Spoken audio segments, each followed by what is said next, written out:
So, welcome back to another episode of Fates and Unlimited Blade Works. So, in the previous episode, we had a very unexpected, I should say, plot development, at least for me personally. Gilgamesh ended up eliminating both Ilya and Heracles from the face of the earth. So, they are no longer part of the war. That's crazy. I'm actually really sad about that. But at least one thing that I'm kind of looking forward to is, well, first of all, Prism Ilya eventually. And I'm pretty sure she should be still alive when we watch Heaven's Field, because that's gonna be a completely different route, right?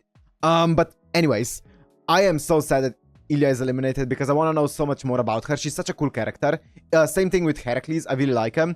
Also, Gilgamesh did, which by the way, you guys did correct some of the things that I had, misconceptions that I had about Gilgamesh. Thank you for that. But yeah, Gilgamesh did say that it wasn't necessarily a one-sided fight, right? If Heracles wanted to actually face Gilgamesh without any thought of protecting Ilya, he could have stood a chance. I still don't think that Gilgamesh would have in any way, shape or form had a hard time, especially had he used air and stuff like that. But still, it's admirable that Heracles is this strong, you know? But yeah, I genuinely don't know how strong Gilgamesh is compared to everyone else. Right now, he does appear to be broken, especially because Gate of Babylon, in its nature, is broken, right? It includes everything that ever existed. So that includes every single noble phantasm and everything, right? So that's just crazy. He's basically, I mean, he's almost omnipotent at that point, right? But yeah, it's a very sad development. Honestly, really sad. The way that it was done. One thing that I really hate Gilgamesh for, even though I think he's a very interesting character, I do hate how he was basically playing with Ilya there. Like, he could have easily just ended it all in one strike, but he first had to blind her, and then, I mean, it fits his nature. He wants to be entertained. It fits his nature, yeah, but, God, that was uncomfortable to watch, man. Oh, man, what a crazy development. And, of course, Shiro couldn't contain his emotions. Cannot blame him at all. Rin was trying to calm him down. Rin is a bit more calculative when it comes to things like this. She's been raised in the Magi family, so she knows a bit more about, like, you know, how things run around here. But even she wasn't able to calm down Shiro completely. And let's see where this goes from here. So, if you want to watch this Uncut and Unblurred, it's gonna be on my Patreon, which is down in the description. And without further ado, let's go into Fates Stay Night Unlimited Blade Works episode Season 2, Episode 4. Oh.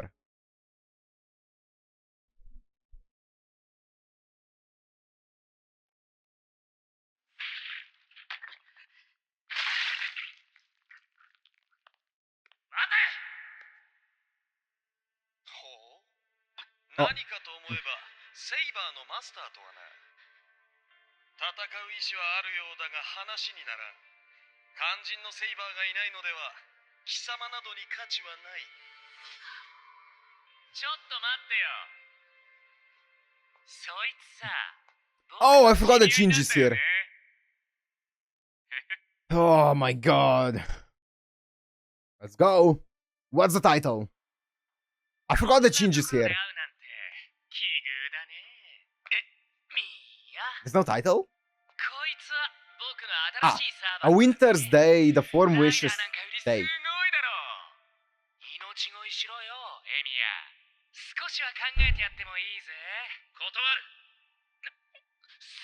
Kotoaru.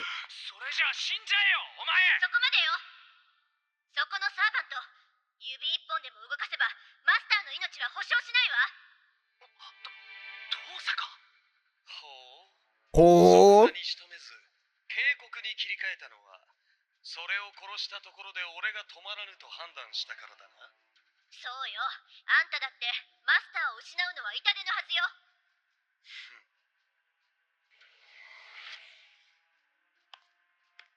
God. 何のつもりだよ。状況が変わったぞ、シンジ。あの娘であれば器として文句はなしだ。そうか。なあ、どうさか。エミヤなんてほっといてさ、僕たちと手を組まないか。Oh. Interesting. 竜道寺は今回の祭壇なんだ。このままだと少しばかり不利になると。いいように使われてるだけのやつについていく道理はないわ。なんだって。She got you. やれ、ギルガメッシュ。エミヤも遠坂も皆殺しだ。いや、残念だが時間切れだ。これ以上放置すれば腐ってしまう。くそ、後悔するなよ遠坂。もう仲間にしてやらないからな。だそうだ。良い友人を持ったな。God, as much as I wanna hate Gilgamesh, he has that aura, man. He's really cool at times. The way that he speaks. シロのせいじゃないわ。私たちじゃこの子を助けるなんてできなかった。I don't think he's gonna take it that well. どうしてあいつの前に出れば殺されるって分かっていたでしょ。なのにどうしてこの子にそこまでしてやれるのよ。どうしても何もない。助けたいと思ったから止めただけだ。Look at that look. 前から異常だと思ってたけど、今ので確信したわ。シロ、あなたの生き方はひどくいびつよ。いびつ。I think Shiro here is more normal to 自 our... 分より他人のが大切なんて生き方は間違ってる。いい？人間は自分を一番にしなくちゃいけないの。なのにあんたは他人を助けようとする。そんなことを続けてたら壊れるのは当然なのよ。そんなことはない。俺はむしろそうならないために。いいえ、もう十分に壊れてるわ、あなたは。だから言ってよ。10年前に何があったのか。あんたがおかしくなってるのはそれが原因なんでしょうから。違う、遠坂。俺は助けられただけだ。助けられた？ああ、ただそれだけなんだ。助けられる代償に取られたものとかなかったの？ないよ。キリツグは俺を助けてくれただけだ。なくしたものなんて何もない。ただ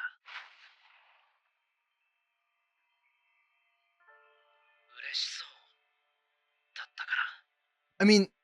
その姿に憧れた。 Fuck, I have so many things to say, but I don't want to pause yet. その感情しか浮かばなかった。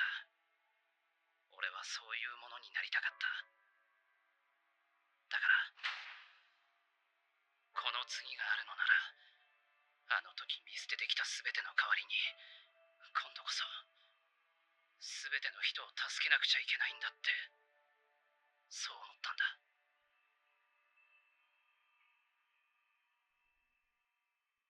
俺の望みはそれだけだ。そうじゃないと一人だけ生き残った意味がない。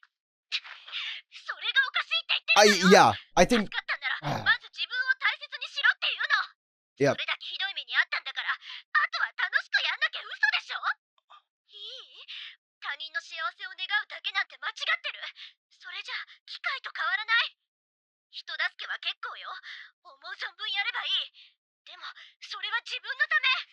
あんたはあんた自身のために生きなきゃ。何が幸福なのかわからない。 The voice acting. きっと遠坂は正しい。ならけどいいんだ。だって誰かのためになりたいっていう思いが間違いのはずがないんだからな。 I don't like the phrasing of that. 遠坂、ありがとう。まったくそんな顔されたら何も言えないじゃない。 So, okay, that's good. Okay, I feel like they're done with this conversation. So the things I wanted to say. So first of all, at the beginning, when she said, I can't like imagine why you would try to go and help her, right? I feel like that's something that's probably more so born out of her Maggie side, or what, a Maggie side, her maid side, I guess, of morality, because honestly, it seems very simple why he wanted to help her, right? I can definitely imagine him, like, why he is upset, why he wanted to help her and stuff like that. So I feel like I can definitely empathize with Shiro in that moment, whereas Rin said that she can't imagine why he would want to, he would, like, go out there and try to face Gilgamesh in that moment, right? I can definitely see why he would do it. But I feel like, yeah, as I said, there's a difference in morality between us and Rin, even though Rin is not completely like on the maid side of things when it comes to morality. She also has a lot of human traits, but still. And then other things are obviously Shiro's perspective or Shiro's savior complex and stuff like that. So I wonder what, I mean, he said right now that the reason that he wants to help people is to atone for the people that he ended up not helping back then, right? Because back then he couldn't help anyone. He just had to turn away from them, even though he was the one who got saved. He couldn't save anyone else. But now he's working towards saving as many people as he can. I wonder, did he have a family before the war? Like, is he like basically a war orphan that got adopted into with like Kiritsugu? I'm guessing he is, right? So I guess that's like the biggest trauma for him is the war, being a war orphan. Okay.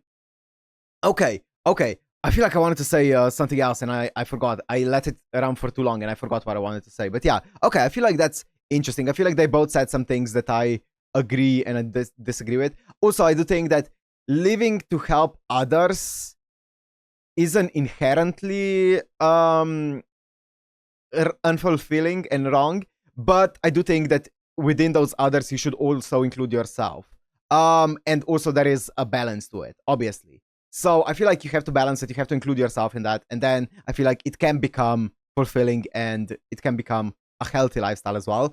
Also, I didn't like the fact that he said, how did he word it again? He said it can't possibly be wrong to live to help others, right? He said it as if he's not sure of it, but he kind of wants to believe it, yeah, you know, more so than he does believe it. So I don't know, maybe that's just the translation, but it seemed like a very odd thing to say. 仕方ないか。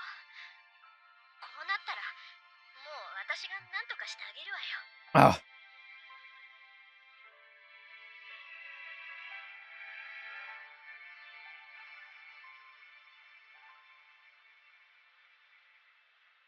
ねえ、8人目のサーバントのことなんだけど。ギルガメッシュ。古代メソポタミア神話に出てくる英雄だよな。Yes, sir. 半神半人の英雄。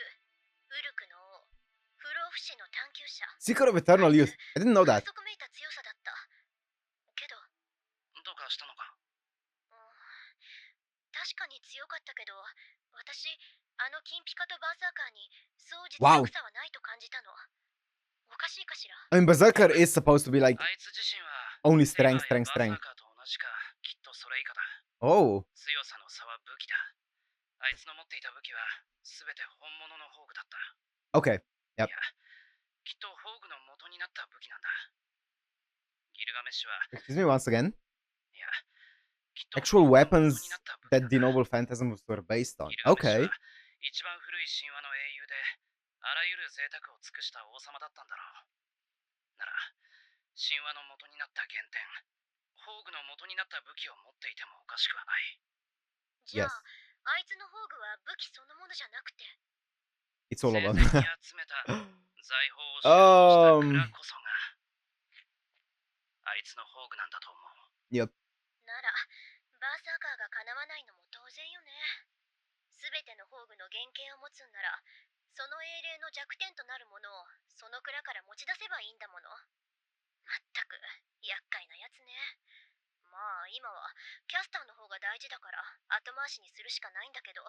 そうだな。お前たち二人だけでか？ Lancer! 通用するわけねえだろ。 So that was the only other servant that could have paired up with them. ランサー、いつぞやの夜以来だな。お二人さん。シロ、 Are we gonna be seeing the master? 私が引きつけるから先に森に走って。 They're both trying to protect one another. That's cute. 距離を取ってくれ。ちょっと待った。あんた、自分を大切にしろってさっきの話、全然聞いてなかったみたいね。それはいいんだって言っただろう。あいつとは二度目だし、ここは俺の方が向いてる。相手は歩兵よ。飛び道具である私でしょ。 These two. だからこそだろう。遠坂は離れて援護してくれればいいんだよ。そんな器用な魔術なんて知らないわよ。やるんならあんたごと吹っ飛ばすに決まってんじゃない。開き直るな。どうしてそう何でもかんでも派手めで生きてんだ。お前は。なんですって危ないから下がっててほしいだけなのに。Let them flirt in peace, Lancer. Come on. Stop ruining the mood. 別に急がねえから最後まで済ましちまいな。待て待て。こっちに戦う気はない。見るに見かねてな。少しばかり手助けしてやろうと出しゃばりに来たわけだ。何？聞き違いかしら。今、手助けをするって聞こえたけど。なんだ、わかりづらいか？お前たち二人だけじゃキャスターには太刀打ちできねえ。できねえだろうから、俺が手を貸して。Reveal your master then, please. I beg of you. 本当に出しゃばりね、ランサー。それはあなたのアイデア？マスターからの指示だ。ま、キャスターたちを潰すまでの共同戦線 We って know やつだろうよ。that it's a female master, right? けど、私たちよりもっと頼りがいのあるやつがいるでしょう。バーサーカーを倒したやつか。あれはダメだ。とてもじゃないが性に合わん。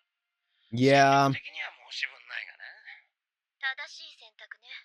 それもあなたのマスターの指示ってわけ？いや、あんたらを選んだのは俺の You can do that? You have this much 俺はお前に二度 autonomy? も殺されかかった。お前の言葉を信用すると思っているのか？もちろん、お前の参謀はさっぱりとしたいい女だからな。そんな女が手をかすってんだから、お前だって物好きなお人よしな。 Eccentric softy. That's a good way to say なん it. で協力相手ならお前たちだ。 Eccentric 仕事は softy. 選べない分、相棒は好きに選ばねえとな。初見からあんたのことは気に入ってたんだぜ。美人で強情で肝が据わっているときてる。女をマスターにするんなら、あんたみたいのがいい。いいわ。私は賛成。けど、エミヤ君が信用できないっ Okay. て言うんなら、この話はなかったことにするけど。Not gonna question it. そうだ。どうする小僧。お前器を試されてるぞ。わかった。けど条件付きだ。手を貸してもらえるなら、俺たちもお前を信用する。その代わりなんだ。俺のマスターを教えろってか？ Please. Keep your hands off of Rin. 仲間だからって気安く遠坂には近寄るな。What a guy. なるほどなるほど。そりゃそうだ。 No, okay. That's fun. That's funny. But the thing that he said is, if I had a female master, I would want her to be a woman like you. But who was it? Maybe I'm misremembering. Was it not about Lancer? But I'm pretty sure someone talked about Lancer's master. Honestly, I don't remember in which episode that was. But someone mentioned Lancer's master and they said her or she or something like that. I'm pretty sure. So I'm fairly certain that it's a female master. Unless, am I mixing it up with someone? I don't think so, right? They definitely weren't talking about Ilya. Yeah, I'm pretty sure it was about Lancer's master. Because I remember then speculating it's either Sakura, that would be the most obvious one. Even though the thing that I'm skeptical about it being Sakura would be because that would mean that there were two masters from the Mato family, which, I mean, in theory it's possible. It just seems a bit unbalanced. But it could happen. So yeah, it's probably Sakura, but it could also be, I don't know, maybe the girl from the archery club, maybe, I don't think the teacher is it, but yeah, I don't know. But yeah, the thing that he said here almost implies that his master is not a woman, but I don't know, maybe he's just saying that he wishes his master was more like Rin. 俺のマスターなんぞよりそっちの方が何倍も重要だよな、坊主。なんだよ、悪いか。言っとくけど、遠坂はやらないからな。Look at her. まさか。むしろ見直したところだ。I like that. いいね、お嬢ちゃん。坊主あんたにぞっこんじゃないか。何言ってんのよ、あんた。私とシロは、What are you? そう、私たちはただの Really? 協力関係 He なんだから。 confessed to you earlier. そうか。何よ、その見透かしたような顔は。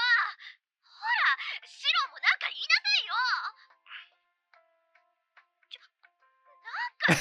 She's desperate. これじゃ本当に私たちが付き合ってるって。本当も何もとっくに出来上がってんだよ。 You have been an item for ages. こりゃこの先も大変だぞ、坊主。まあ、Dude, I love how Shiro's handling this. He knows how to handle a じゃあ tsundere. 俺もそれなりに気を使おう。だがまあ、からかうと面白い嬢ちゃんなんでな。話をするくらいなら構わねえだろ。わかった。その線でいこう。キャスターを倒すまで、あんたの Shiro was a Chad here. I respect that. こうなったら私一人でキャスターをとっちめてやるんだから。 Oh, that was cute. I love those moments in Stay Night.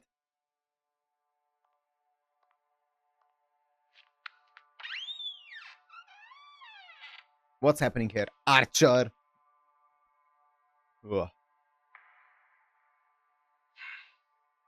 外の警護はいいのか。形ばかりの役割に飽きてきてね。キャスターの目は境界周辺を網羅している。私が見るまでもない。それで自由行動か。キャスターもさぞ頭が痛かろう。その点は安心していい。私にも監視の目はついているからな。不穏な動きを見せれば0時で処理される運命だ。そこまで分かっていながら、なぜここに？背任と咎められてもやむを得ないぞ。いや、そういえば最後まであんたを知る機会はなかったと思ってね。私を知ったところで、お前に利はないはずだが。Is this backstory time? の話じゃない。これは、そうだな。やり残しのようなものだ。ただの自己満足だよ。俺は、あんたの理由が知りたいだけだ。Yes, please. 魔術師でもない男がなぜ、殺し合いを良しとしたのかをな。なぜも何もない。私はエミやシロと似た境遇だ。偶然キャスターと遭遇し、彼女のマスターとなっただけの一般人だよ。サーバントを殺すほどの格闘技術も、その精神性も、たまたま持ち合わせていただけだと。そうだ。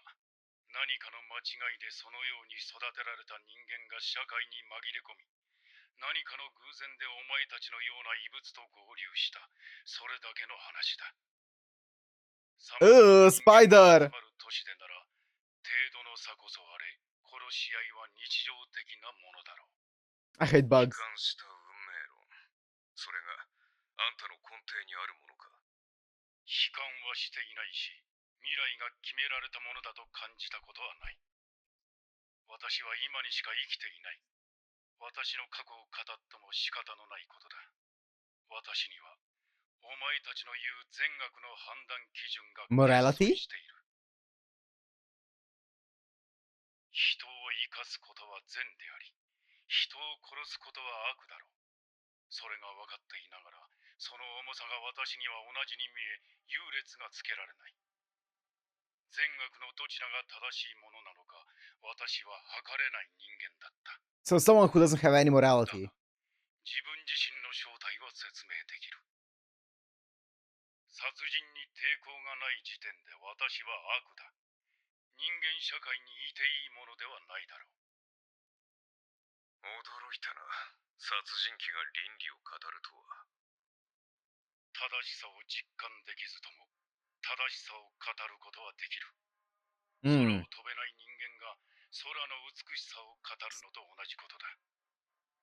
I mean, but he can still. 理由もなく生まれ、 I don't know. 用途のないまま忘れられた殺人鬼に過ぎない。社会にできる落とし穴のようなものだ。お前たちと同じ世間から外れたものだよ。それは違う。魔術は過去から受け継がれてきたものだ。そこには歴史と理由がある。いずれ廃り、滅びるとしても、人間社会の裏側にあり続けた一つのルールだ。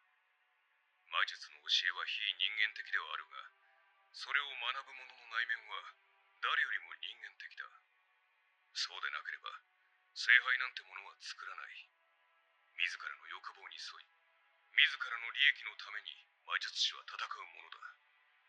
しかるに、久月宗一郎、自らの望みがない貴様は、我々とは別のものだ。そうか。同類だと思ったが、外れていたのは私だけか。だが、間違いは訂正しておこう。お前は私に叶える望みはないと言ったが、望みはある。何？私は自分を育てなかった人間だ。自分の欲というやつが薄い。How was he raised this? Why was he raised that way? あの女の願いを叶えて That やり woman's たい wish. と思った。 Okay. これは人間らしい欲望だと思うのだが。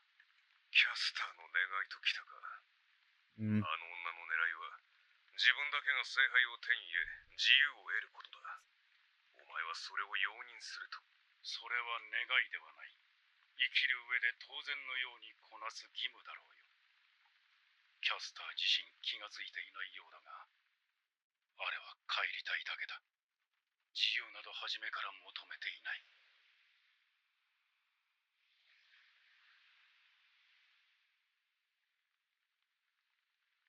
時期大一番だ。 I mean, she got betrayed, right, in the past, in her life. And she was always on the run. これが最後の機会だろう。同感だ。私も襲撃は明け方だと睨んでいた。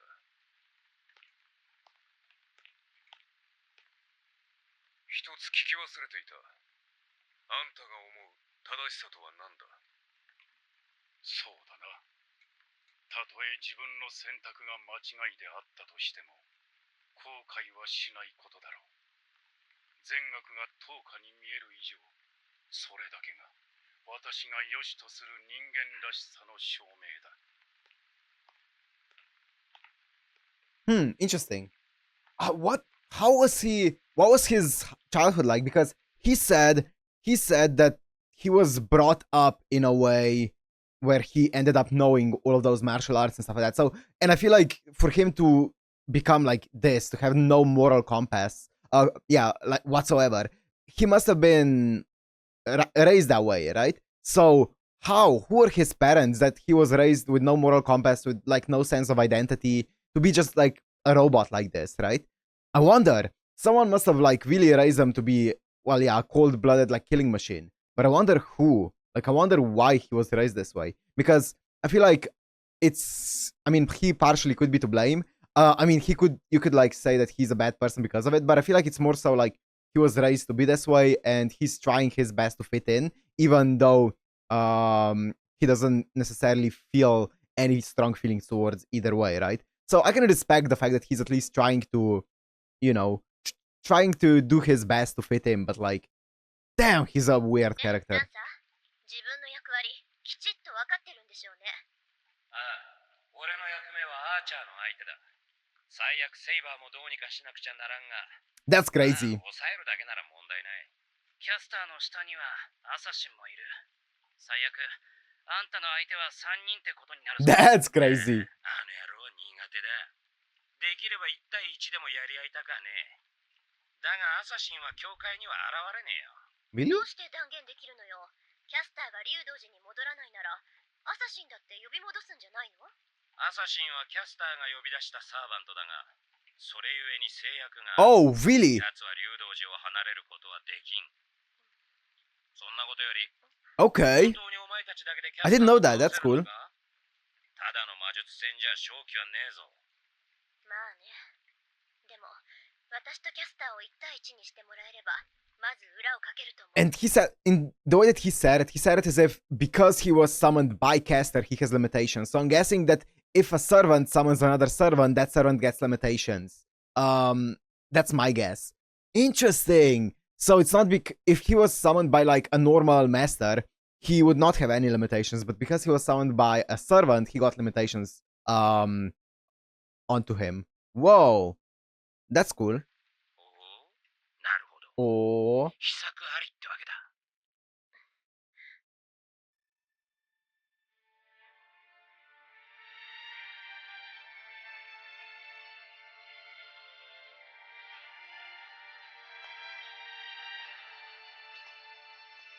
It's time already? 君のことだ。必ず来ると思っていた。それで、用意した策は何だ？何の手立てもなしで勝負を挑む君ではあるまい。ああ。とりあえず、てめえの相手はこの俺だ。驚いたな。私を失い、数日と経たずに新しい Nah, he's just like a stray puppy 私も coming along. 君の移り気もなかなかのものだ。これは、たもとを分かった正解だったかな。前から気に食わねえ野郎だと思っていたが、てめえ、少年から腐っていたようだな。ほう。裏切りは勘に触るか、ランサー。人事なのに律儀なことだ。てめえみてえなサーバントがいるってことが気に食わねえだけだ。 The voice acting. ランサー、お前たちは中に行け。こいつをぶっ倒したら俺も行ってやるからよ。分かってる。けどあーちゃんは。ああ、手抜いてやる。あいつには土下座してお前に謝ってもらわなくちゃいけねえからな。ありがとう。助力に来てくれたのがあなたでよかった。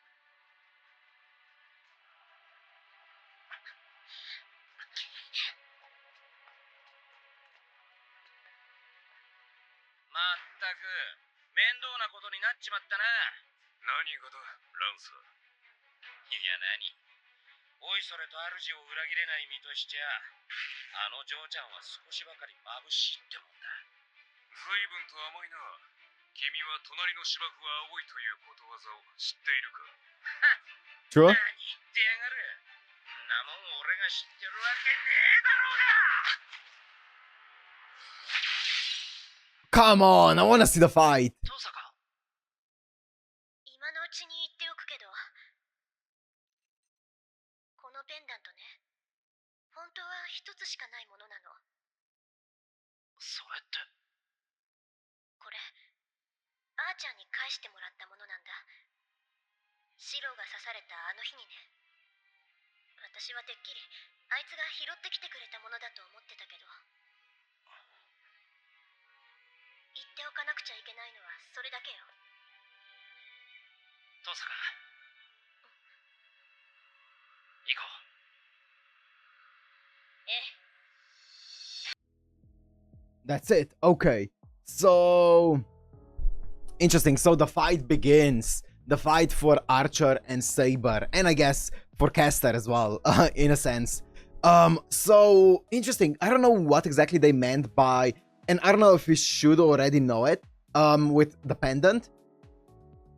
It's so I either missed a detail that explains what they're actually talking about there, or they're gonna explain it in like the next episode. But like, so I remember Archer getting one of the pendants back to Rin in, I think it was in the prologue, right? At the end of the prologue, he was like, I picked this up, and gives it back to Rin. And Rin said that that one is the actual original one, and that's the only one that exists, right? There's only one of them, she said, and that's the one that Archer gave back. So I thought when they, I think it was like 2 episodes ago or whatever, I said that Archer was lying back then, or something like that. No, he wasn't. He actually got the original pendant back to Rin.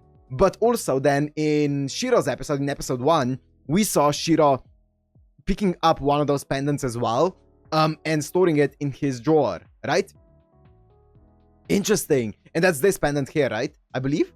Or I don't remember if it's this one. Either way, there were 2 of them. One of them with Shiro, one of them that Archer brought back. And she said that the one that Archer brought back was the original one.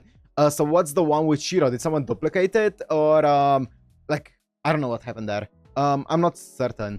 Yeah, as I said, it could be that I missed something, or it also could be that we still haven't been, it still hasn't been explained in the episode. So I guess we'll see. But wow. Interesting. So dude, my favorite part of UBW is definitely the relationship episodes, or like episodes that are more so, or moments I should say, that are more so centered around like just character, relationship development, character development, stuff like that. I feel like those are really, really good, especially the more lighthearted ones. I really appreciate those. But wow. So now the fight has begun. They have some kind of strategy. I don't know how good Lancer is gonna end up being at like holding back everyone. Also, it's interesting that they were able to trust them this much, because they basically staked their entire plan on Lancer, who they don't know at all. Lancer just came by, said, "Hi, what's up? Let me help you guys out." And I mean, I guess they are desperate, right? They need help in some way, shape, or form, but they don't even know who Lancer's master is or anything. They were just like, you know what? Okay, sure, Lancer. Make sure to hold back everyone while we fight. If you fail at this, we're all gonna die. But we trust you, Lancer, which is really interesting. They ended up really trusting this guy off the bat.